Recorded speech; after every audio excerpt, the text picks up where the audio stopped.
दुनिया उसे Osama bin Laden के नाम से जानती थी, एक ऐसा नाम जो खौफ से लिया जाता था, एक ऐसा नाम जिसने पूरी दुनिया को हिलाकर रख दिया था, एक नाम जो आतंक का प्रतीक बन गया था। उसके नाम से ही लोग कांप उठते थे और उसकी योजनाओं ने कई देशों को तबाह कर दिया। 10 साल तक वो परछाइयों से दुनिया को डराता रहा, एक ऐसा भूत जो कभी सामने नहीं आया लेकिन उसकी मौजूदगी हर जगह महसूस की जाती थी। एक खूंखार मास्टरमाइंड जो अराजकता और खून खराबा फैलाता था। उसकी योजनाएं इतनी बारीक और खतरनाक थीं कि उन्हें समझ पाना मुश्किल था। घनी दाढ़ी और कट्टरता से भरा उसका चेहरा, उसकी आंखों में एक अजीब सी चमक थी जो उसके इरादों की गहराई को दर्शाती थी। दुनिया भर में वांटेड पोस्टरों पर लगा उसकी तस्वीरें हर जगह थीं, लेकिन वो हमेशा पकड़ से बाहर रहा। वैश्विक आतंक का प्रतीक बन गया। उसकी कहानी साजिशों, साहसिक भागने और बारीक योजनाओं से भरी थी, जो अंतर्राष्ट्रीय जासूसी की अंधेरी दुनिया और न्याय की अथक खोज का प्रमाण थी। जो अंतर्राष्ट्रीय जासूसी की अंधेरी दुनिया और न्याय की अथक खोज का प्रमाण थी। उसकी हर चाल एक नई चुनौती थी और हर बार वो बच निकलता था। लेकिन एक अमीर सऊदी वारिस दुनिया का सबसे वांछित आदमी कैसे बन गया? उसकी यात्रा एक रहस्य है जो आज भी लोगों को हैरान करती है। वो इतने लंबे समय तक कैसे पकड़ से बचता रहा? उसकी चालाकी और योजनाओं ने उसे हमेशा एक कदम आगे रखा। दुनिया के दूर दराज कोनों में गायब होता रहा। उसकी छिपने की कला ने उसे एक रहस्यमयी व्यक्ति बना दिया था। और आखिरकार न्याय की ताकतों ने इस भूत को कैसे पकड़ा? उसकी पकड़ एक ऐतिहासिक घटना बन गई। उसके आतंक राज का अंत कैसे किया? यह कहानी साहस, धैर्य और न्याय की जीत की है, जिसने दुनिया को एक नया सवेरा दिखाया। 2001 में सितंबर की एक उजली सुबह दुनिया ने दहशत में देखा जब आतंकवादियों ने न्यूयॉर्क शहर में वर्ल्ड ट्रेड सेंटर के टावरों में हवाई जहाज टकरा दिए। यह एक ऐसा दृश्य था जिसे कोई भी कभी नहीं भूल सकता। अमेरिकी ताकत और समृद्धि के प्रतीक ट्विन टावर जमीन पर गिर गए और उनके साथ ही हजारों बेगुनाह जिंदगियां अपने साथ ले गए।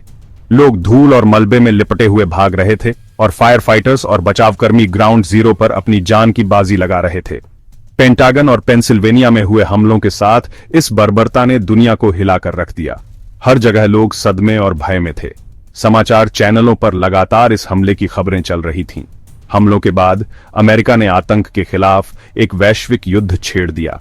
राष्ट्रपति जॉर्ज डब्ल्यू बुश ने इसे आतंक के खिलाफ युद्ध का नाम दिया। इस युद्ध के केंद्र में था ओसामा बिन लादेन का पीछा, जो अल-कायदा का नेता था, जिस आतंकवादी संगठन ने 9/11 हमलों की जिम्मेदारी ली थी। अफगानिस्तान के पहाड़ी इलाके में अपने ठिकाने से बिन लादेन इस नए दुश्मन का चेहरा बन गया। एक ऐसा शख्स जिससे पूरी दुनिया नफरत करती थी और डरती थी। बिन लादेन के वीडियो संदेशों ने और भी आतंक फैलाया और उसकी गिरफ्तारी के लिए वैश्विक स्तर पर प्रयास शुरू हो गए। दुनिया भर के नेता आतंकवाद के खिलाफ लड़ाई पर चर्चा करने लगे और आम लोग भी बिन लादेन के खिलाफ प्रदर्शन करने लगे। ओसामा बिन लादेन बचने में माहिर था। उसने अपने जीवन का अधिकांश समय छिपने और बचने की कला में महारत हासिल करने में बिताया। उसने अपने वफादार अनुयायियों के साथ खुद को घेर लिया था, जो हर समय उसकी सुरक्षा के लिए तैयार रहते थे। ये अनुयायी न केवल उसकी रक्षा करते थे, बल्कि उसके आदेशों का पालन भी करते थे। एक ऐसा मजबूत नेटवर्क बनाया था जिसमें घुसपैठ करना मुश्किल था। इस नेटवर्क में कई स्तरों की सुरक्षा थी, जो किसी भी बाहरी व्यक्ति के लिए उसे ढूंढना लगभग असंभव बना देती थी। वो भरोसेमंद संदेशवाहकों के जरिए बात करता था, जो उसके संदेशों को सुरक्षित और गुप्त तरीके से पहुंचाते थे। ये संदेशवाहक उसकी पहचान और स्थान को छिपाने में महत्वपूर्ण भूमिका निभाते थे। इलेक्ट्रॉनिक संचार को कम से कम करता था ताकि उसे इंटरसेप्ट न किया जा सके। उसने यह सुनिश्चित किया कि उसकी गतिविधियों का कोई डिजिटल निशान न हो, जिससे उसे ट्रैक करना और भी मुश्किल हो गया। बिन लादेन गुमनामी की ताकत को समझता था और उसने इसे अपने फायदे के लिए इस्तेमाल किया।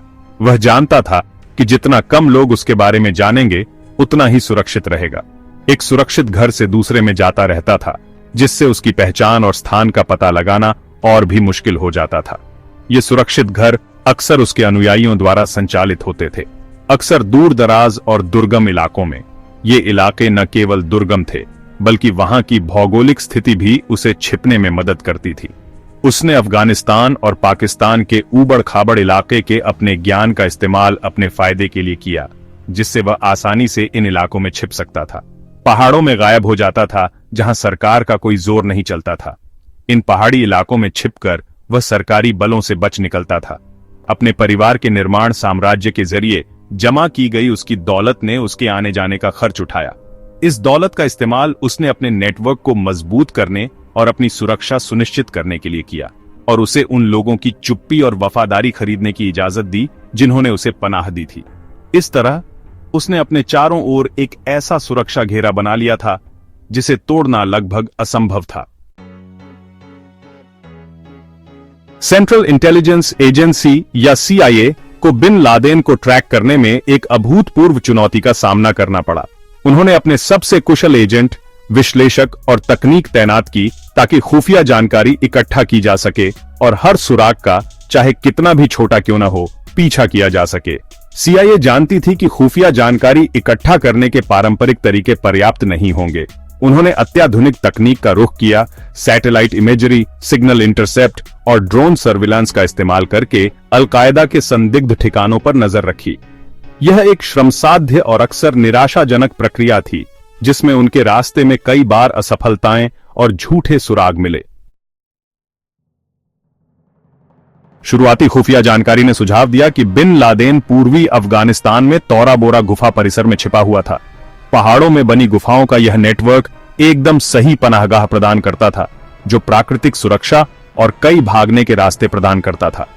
CIA ने अफगान सहयोगियों के साथ मिलकर तौरा बोरा पर बड़े पैमाने पर बमबारी अभियान शुरू किया, इस उम्मीद में कि बिन लादेन बाहर निकल आएगा।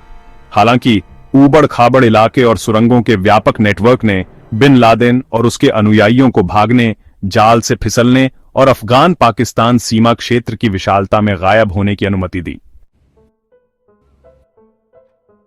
परछाइयों का एक दशक, न्याय का लंबा इंतजार। 9/11 के बाद के वर्षों में दुनिया में नाटकीय रूप से बदलाव आया। आतंक के खिलाफ युद्ध जारी रहा, लेकिन बिन लादेन मायावी बना रहा।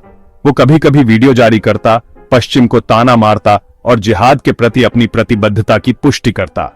CIA ने हर सुराग का पीछा करते हुए, मुखबिरों से जानकारी हासिल करते हुए और संदिग्ध ठिकानों पर छापेमारी करते हुए अपना अथक प्रयास जारी रखा। बिन लादेन की तलाश सर्वोच्च प्राथमिकता बन गई, आतंकवाद के खिलाफ चल रही लड़ाई का प्रतीक। दुनिया इंतजार करती रही उस दिन की उम्मीद में जब 9/11 हमलों के पीछे के मास्टरमाइंड को न्याय के कटघरे में लाया जाएगा। ऑपरेशन नेपच्यून स्पीयर, एबटाबाद पर निशाना। 2011 में वर्षों की कड़ी मेहनत के बाद एक सफलता मिली। CIA की खुफिया जानकारी ने पाकिस्तान के एबटाबाद में एक भारी किलेबंद परिसर की पहचान बिन लादेन के संभावित ठिकाने के रूप में की। उनका संदेह परिसर के निवासियों के अजीब व्यवहार से और बढ़ गया, जिन्होंने पता लगने से बचने के लिए बहुत सख्त कदम उठाए।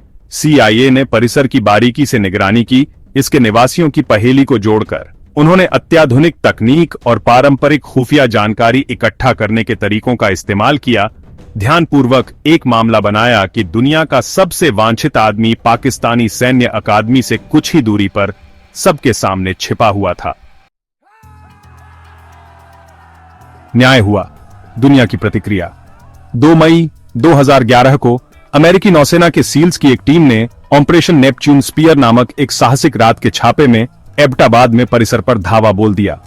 एक छोटी सी गोलीबारी के बाद उन्होंने ओसामा बिन लादेन को ढूंढ निकाला और उसे मार डाला, अंततः उसके आतंक राज का अंत कर दिया। बिन लादेन की मौत की खबर दुनिया भर में आग की तरह फैल गई।